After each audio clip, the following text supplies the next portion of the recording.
Yeah, we're frustrated. We're frustrated. We're still angry. I think there's still a little bit of frustration and anger there in terms of sort of like a game that was there for us. So, you know, I want us to use that frustration and anger to really attack the next two games. Uh, Everybody's fit. The 30 minutes that Leo and Ari got will stand them in good stead for the road trip ahead. The road trip's going to be really brutal in terms of the travel and all that goes with it, and we have to deal with that, and that is not an excuse. Now it's again it's another big game for us that we're really looking forward to. I really feel we're in a really good moment. I think that's the feeling that I have. In all the games that we've having, the results have probably been a little bit inconsistent, but I still get the feeling that we're in a good moment. So it's now opportunity. It's now taking the opportunity in front of us, and the one thing I would say over the last 3 or 4 games is that we're scoring goals, and we've got a goal scorer that's probably the most informed goal scorer in the league now. That looks like he's going to score with most chances that he's going to get. Add that on top with Leo and Pozuelo and Robert Taylor. You know, we want to be a goal threat in the next 2 games, and we know what we've got to do in terms of sort of like without the ball, and we're going to be really focused. Yeah, Gonzalo starts. Gonzalo's the starter. Yeah. Yeah, my feeling on Saturday, your gut feeling is normally the right feeling, and you go away, you watch the games 2 or 3 times, and just to confirm your thoughts, and it was discipline, but it was concentration, and I always think, you know, the great managers that I played for, when you came to the real, we call this sort of like the big stage of the season, is concentration's going to take. Is going to be the biggest thing. Can you concentrate for 96 minutes? Can you make sure that you're in your spot for 96 minutes? And we and it's part of the reason why I love this group is that we had a group on at the weekend that knew the importance of the game, that just wanted to go for it, and I think they were enjoying the play so much that they just lost concentration, and that cost us, and that's why we're all angry. That's why we're all frustrated. Is that it was self-inflicted. Even though they've got 3 brilliant forwards, I've got to say, it was self-inflicted, and the players have took ownership for that, and we've just got to make sure that we're better against San Jose and against Montreal. Well, yeah, emotionally, really involved in the game, because, you know, I still feel as if these are my girls. This is part of my. Been part of my life for 3.5 years it was a massive part of my life, and I invested so much into it, and what they give back to me was immeasurable. And, you know, you think back to Chloe Kelly, who scored the winning goal. I remember when we give her a debut against Austria, and literally she was just a little baby at the time, and I remember putting her on the field, and she was literally shaking as she was going on the field, and then she scores the goal in the Euros final. You know, it was quite an emotional. I was going to say 90 minutes. It was extra time as well. It was an emotional moment, because all these girls have inspired me, and the bit about the occasion yesterday, there was 87,000 people at Wembley Stadium, and I think there was 20 million people back home in England watching. That's changed women's sport, never mind women's soccer.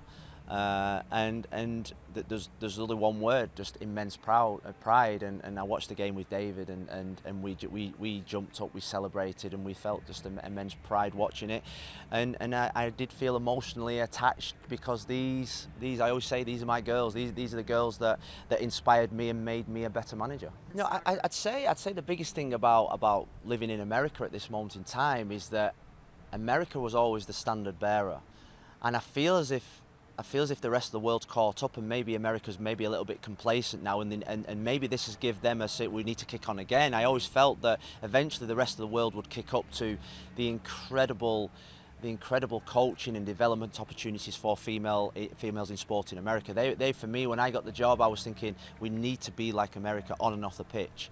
I think the rest of the world are catching up very quickly, and if not in some aspects, taken over. And I'd say that you look at the crowds at Wembley, you look at the crowds at the Nou Camp, you look at the crowds in the Champions League games. I think in the English League yesterday, they announced that all these all these derby games in the WSL next year are going to be on Old Trafford, they're going to be on Anfield, Goodison Park. The Emirates are staging every Champions League game. So you're saying now is that for those that are still in denial, this ain't going away. These girls aren't going away now. It's here for good, and that was part of the challenge that I felt as if we took on really well when I was as the boss there. And I just look back at Pride and thinking that you've got a lot of people still very sceptical. And after what I think what people are seeing now, people are jumping on board and now are accepting. And I'd say all the time that these girls are breaking down barriers, and there's still massive barriers to be broken down in all aspects of life for females. But I think when you have a soccer team doing so well, and that reverberates and ripples around the world, and it doesn't just mean that it's going to create change in soccer. It's going to create change in all aspects of life, which I think can only be a good thing. Yeah, well, Damo's fine. I mean, you think about what the Damo's played in every single game for club and for country, and when we had the 3-week international break, he was the only one that didn't get any time off. So there was always going to be a little bit of a dip. I think what we've seen is that in terms of sort of like he's just been punished for a few mistakes. Damo's a leader in that dressing room. You know, when you're looking at the dressing room, you're looking at the centre backs. We've got Mabika, Saylor, really young, McVeigh, youngish.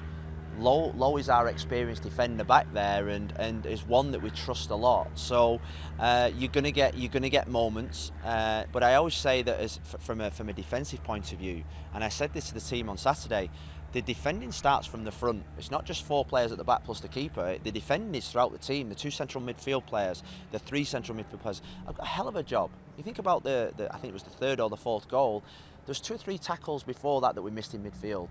And then it goes out wide, and then we miss a couple of tackles. So there is always a knock-on effect from poor defending from the front. So we defend as a team, we attack as a team, and we all take responsibility for that. And we've just got to make sure now that we have 2 real bigger road trips. We know what our form's like away from home. We know that we have to reverse that very quickly. And to do that, we need to start keeping clean sheets. Clean sheets is the foundation for any kind of success. He's the happiest. And I think what we've seen is that, you know, he got injured, he saw the team doing well, he came back and was obviously frustrated with not getting back in, and then there was almost like that pride thing, and then he went through that and thought, well, you know what, for the last 3, 4, 5 months of the season, I'm going to really enjoy, and what you're seeing a player that's enjoying it more than I've ever seen it since I came to the club. He's investing in the group.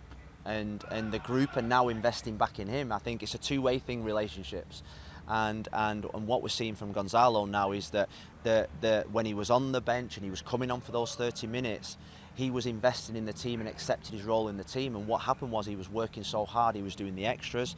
And I always think in life that if you work your absolute hardest, you'll get your rewards. And I think what we're seeing with Gonzalo now is getting his rewards. And it's the first goal. The first goal for me was world class. To hit the ball with that power, and then the other 2 goals were great as well. So we're seeing the Charlotte goal, world class. The 2 goals he scored, or 2 goals he scored against Charlotte. Was it Charlotte? Philadelphia he scored against Charlotte. He scored 2 goals. I know it's only registered 1, but there was 2, and there should have been 2. Both brilliant goals.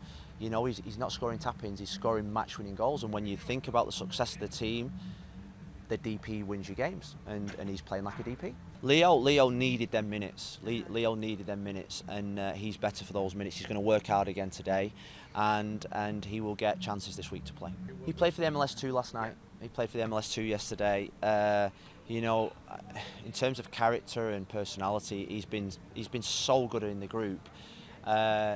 We've just not been able to give him the opportunities that we've wanted to, and that's because of the players in front of him. Of Mabika and Saylor have almost gone in front of him, and it's been difficult to dislodge. You know, you think about the profile needed for this league. They too probably have a little bit of a better profile at this moment in time, and there is that adaptation period.